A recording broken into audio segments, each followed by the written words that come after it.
The night I found out Amanda had cheated on me, I was sitting in a military barracks 3,000 miles from home. I had just finished a 12-hour shift when my phone buzzed. One message appeared from an unknown number. "Ethan, you deserve to know what's happening with your wife." I stared at those words until my hands started shaking. 6 months earlier, I thought Amanda and I had the kind of marriage people secretly envied. We had been together for 5 years, married for 2, and it survived everything from money problems to my first deployment. Before I left, she hugged me at the airport and whispered, "Come home to me." I believed every word. My name is Ethan Carter, and I was 29 when I deployed overseas. Amanda was 27, a graphic designer with a laugh that could completely change the mood of a room. She loved old movies, Sunday breakfasts, and leaving handwritten notes inside my jacket pockets. I used to joke that she made ordinary life feel like a movie. Our apartment wasn't fancy, but it felt like ours. Friday nights meant takeout on the couch, and Saturday mornings meant coffee while Amanda played music through the kitchen speaker. The week before I left, she cooked my favorite dinner and gave me a small wooden box filled with photographs. "For when you miss home," she said. Deployment changed everything overnight. Suddenly, our conversations depended on schedules, bad connections, and whatever free time I could steal. At first, Amanda handled it beautifully. She called whenever she could, sent pictures of our dog, and told me about tiny things happening at home. Her messages ended with the same words, "I love you, come back safe." Then, about 7 weeks into my deployment, something changed. Amanda stopped calling first. When I called her, she sometimes sounded distracted, like I had interrupted something. One night, I asked if everything was okay. There was a pause. Then she said, "Yeah, Ethan, I'm just exhausted." I wanted to believe her, so I didn't push. The first real red flag came on a Thursday. Amanda had always answered my video calls, even if she was wearing pajamas or had just woken up. That night, she rejected my call twice. 10 minutes later, she texted, "Sorry, shower." I laughed and told her I would call later, but something inside me quietly shifted. A few days later, she mentioned a new coworker named Ryan. She said he had joined her design team and was helping with a difficult project. I didn't think much of it.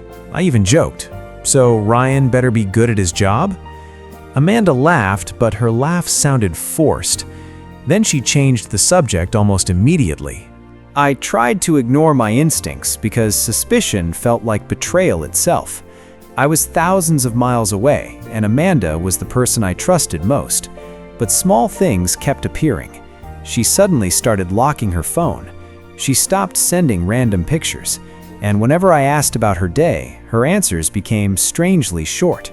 One evening, during a video call, I noticed a man's jacket hanging behind her. It wasn't mine. I asked, "Whose jacket is that?" Amanda turned around quickly. "Ryan left it here after a work meeting." She smiled, like the explanation was obvious. Then she added, "Don't start imagining things." I hadn't accused her of anything. That sentence stayed with me. Don't start imagining things.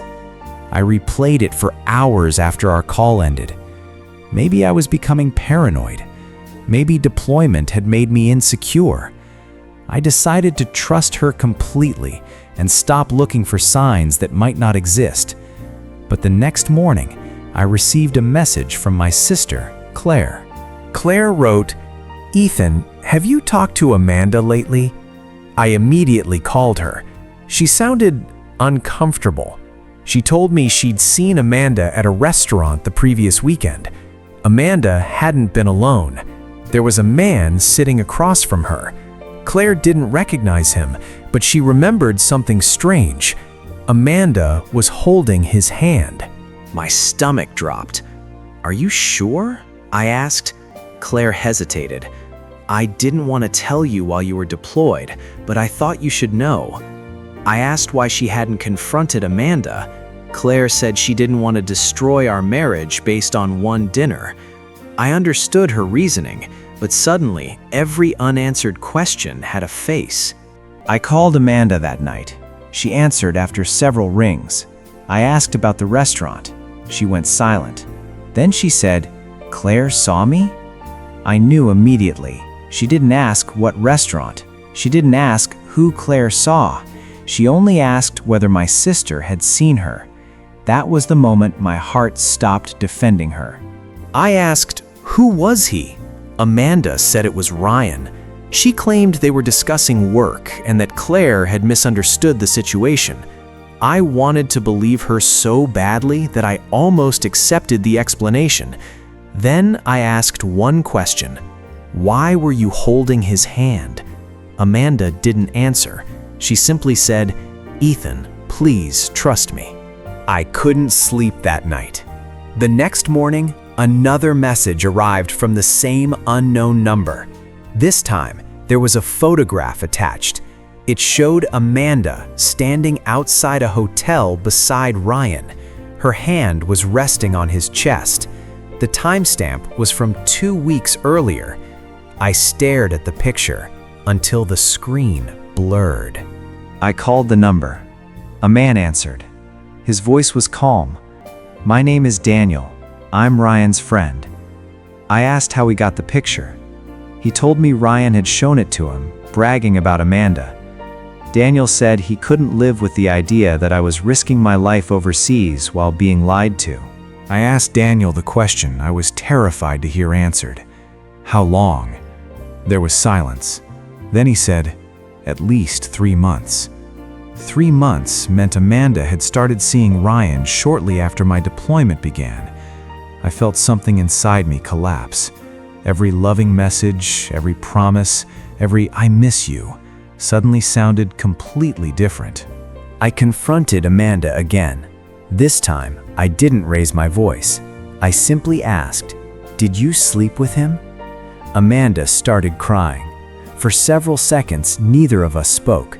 Finally, she whispered, "Yes." I closed my eyes. I had imagined the possibility, but hearing her say it made the entire room feel strangely silent.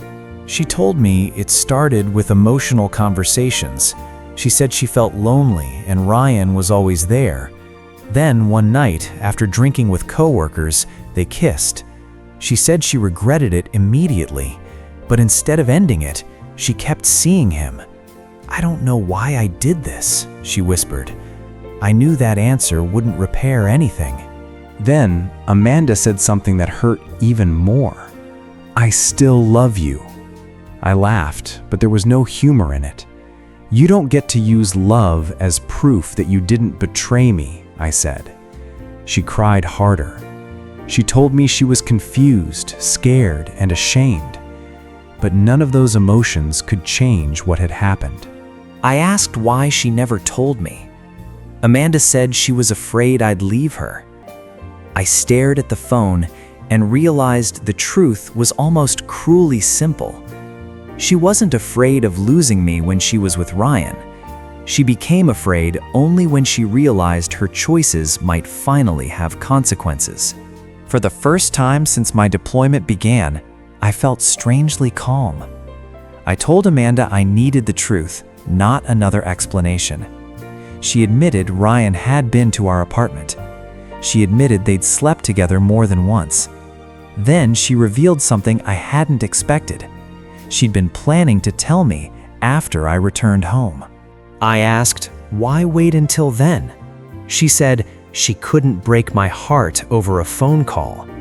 That sentence almost made me angry enough to shout. I told her she wasn't protecting me, she was protecting herself from watching me react. There was a long silence. Then Amanda whispered, "You're right."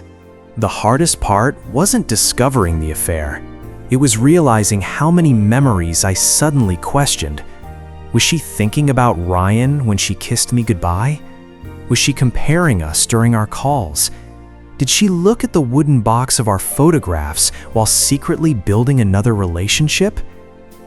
I couldn't change the past, but I couldn't trust it anymore. A week later, Amanda called and said Ryan had ended things with her. She sounded devastated. I couldn't believe what I was hearing. "You're upset because he left?" I asked. She said, "No, I'm upset because I destroyed everything." But I wondered whether she was grieving our marriage or grieving the life she thought she could keep. Then came the biggest twist. Daniel contacted me again. He said Ryan hadn't ended the affair because he suddenly developed a conscience. Ryan had started dating someone else at work. Amanda had become inconvenient. Daniel sent me another message. She wasn't his future, you were her safety net. I didn't know if Daniel's interpretation was completely fair, but the timing made my chest ache. Amanda had been telling me she was confused while Ryan was already moving on. Suddenly, I understood why her confession had come when it did. She wasn't just losing Ryan, she was terrified of losing me too. When I finally returned home, Amanda was waiting at the airport. She looked thinner, exhausted, almost like the woman I remembered. She started crying when she saw me. For a second, instinct almost made me hug her. Then I remembered the hotel photograph. I stopped myself. We drove home in silence. The apartment looked exactly the same, but it felt like someone had replaced everything with replicas. The couch, the photographs, the coffee mugs. We had built memories around them. Amanda stood in the doorway and whispered, "I know I don't deserve another chance." I replied, "You don't get to decide that." That night, we sat across from each other at the kitchen table. Amanda apologized without excuses. She admitted she had lied repeatedly, deleted messages, and hidden Ryan from me. Then she said, "If I could undo one thing, I'd undo the first lie." I shook my head. The first lie wasn't the worst part. Choosing the second one was. I didn't forgive her that night. I didn't scream either. I simply told her that our marriage was over. She covered her face and cried. I felt grief, not victory, because ending a marriage doesn't erase love. Sometimes it means accepting that love isn't enough to make a broken foundation safe again. Months passed. I moved into a small apartment across town. I started therapy, rebuilt friendships I'd neglected, and learned how to sleep without checking my phone every few minutes. Amanda sent me letters. Some were apologies, some were memories. I read them, but I never answered. Silence became the boundary I needed. One evening, almost a year after I discovered the affair, I found the wooden box Amanda had given me before deployment. I opened it and looked at the photographs. For the first time, I didn't wonder whether those moments had been fake. They had been real when they happened. Her betrayal couldn't rewrite every good memory I'd ever lived. I realized something important that night. Betrayal can make you question your judgment, your worth, even your ability to love. But someone else's choice to betray you isn't proof that you were not enough. It is proof that they made a choice. I had spent months asking what was wrong with me. Eventually, I stopped asking. Amanda and I never got back together. I heard through Claire that Amanda eventually left her job and moved to another city. I don't know whether she changed. Maybe she did, maybe she didn't. I've learned that closure doesn't always come from knowing what happened to the person who hurt you. Sometimes closure comes from finally choosing yourself. Today, when I think about that deployment, I don't remember Ryan's name first. I remember the airport, Amanda's arms around me, and the promise she made before I left. That memory still hurts, but it doesn't control me anymore. I survived the distance, the betrayal, and the heartbreak. And somehow, I came home to myself. If there's one thing I would tell anyone, it's this. Never confuse someone's betrayal with your value. You can love someone deeply and still walk away when they destroy your trust. I thought losing Amanda would be the end of my story. It wasn't. It was simply the chapter where I finally learned how to choose myself.